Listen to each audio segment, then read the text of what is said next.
अस्सलाम वालेकुम। मेरा नाम डॉक्टर हाफिज़ अहमद हारून है। मैं DHA फ़ेज़ 2 में प्रैक्टिस करता हूँ नोवेमेड स्पेशलिस्ट क्लिनिक में। आज का जो टॉपिक हमने चूज़ किया है फॉर डिस्कशन बहुत ही कॉमन टॉपिक है और बहुत सारे लोग इसके लिए कंसर्न्ड होते हैं, डार्क सर्कल्स जो कि अराउंड बोथ आइज़ आते हैं। ठीक है, इसको हम डिस्कस कर लेते हैं कि डार्क सर्कल्स क्यों होते हैं और इनको मैनेज कैसे करना है। एक्चुअली डार्क सर्कल्स जो हैं बहुत सारी इनकी नंबर ऑफ़ कॉजेज़ हो सकती हैं। इसमें हमारा स्लीप साइकिल अगर डिस्टर्ब्ड है उसकी वजह से डार्क सर्कल्स अपीयर हो सकते हैं। अगर हमारी डाइट प्रॉपर नहीं है उसकी वजह से हो सकते हैं। जो आजकल मोस्टली लोगों का सेडेंटरी लाइफस्टाइल है, मतलब कि एक्सरसाइज नहीं करते, लैक ऑफ एक्सरसाइज है, लैक ऑफ हेल्दी डाइट है, डाइट प्लान्स प्रॉपर नहीं है, उसकी वजह से भी डार्क सर्कल्स आ सकते हैं।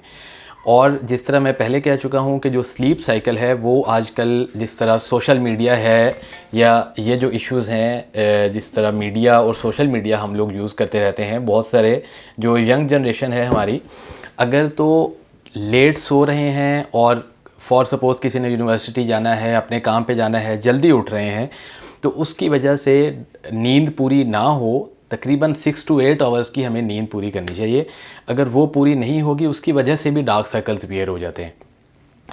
इसके अलावा जो कॉज़ है डार्क सर्कल्स की, बहुत सारी फैमिलीज़ हैं जिनमें ये डार्क सर्कल्स वाला इशू रन करता है। उसमें हम लोग उसको एड्रेस कर सकते हैं, लेकिन उसमें थोड़े से रिज़ल्ट्स जो हैं वो कम आते हैं अगर फैमिलीज़ में ये रन कर रहा है तो।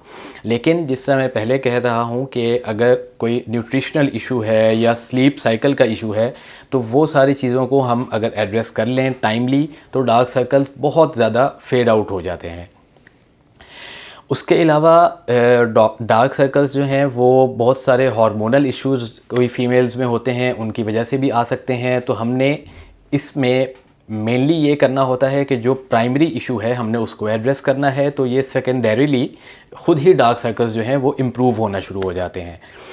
उसके अलावा अगर डार्क सर्कल्स जो हैं किसी अंडरलाइंग डिज़ीज़ की वजह से नहीं हैं या स्लीप साइकिल भी डिस्टर्ब नहीं है, बहुत हेल्दी लाइफस्टाइल है और फिर भी डार्क सर्कल्स अपीयर हो रहे हैं, तो उसके लिए फिर बहुत सारे हम लोग मेजरमेंट्स कर सकते हैं।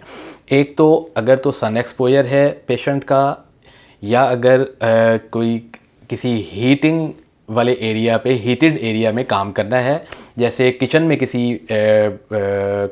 फ़ीमेल ने काम करना है, तो उसमें ये होता है कि एक तो आपने किसी अच्छी कंपनी का और जो रिलायबल सन ब्लॉक्स हैं वो आप यूज़ कर सकते हैं जो आपके डर्मेटोलॉजिस्ट रेकमेंड करेंगे। उसके अलावा जो नाइट पे अप्लाई करने के लिए बहुत सारे ऐसे सीरम्स हैं, बहुत सारी ऐसी क्रीम्स हैं जो कि आप अपने इफ़ेक्टेड एरियाज़ पे अप्लाई कर सकते हैं और उनके बहुत ज़्यादा अच्छे रिज़ल्ट्स भी आते हैं। उसके अलावा बहुत सारी मेडिसिन्स ऐसी हैं, अगर किसी में कोई डेफिशिएंसी है किसी पेशेंट में, जैसे अगर आयरन की डेफिशिएंसी है या इस टाइप की किसी भी चीज़ की डेफिशिएंसी है जिससे डार्क सर्कल्स अपीयर हुए हैं, तो उसको हम एड्रेस कर सकते हैं। कोई मल्टीविटामिन्स दे सकते हैं, आयरन सप्लीमेंट्स दे सकते हैं। तो ये सारी चीज़ें हैं जो कि डार्क सर्कल्स को मैनेज करने के लिए हमें करनी चाहिए।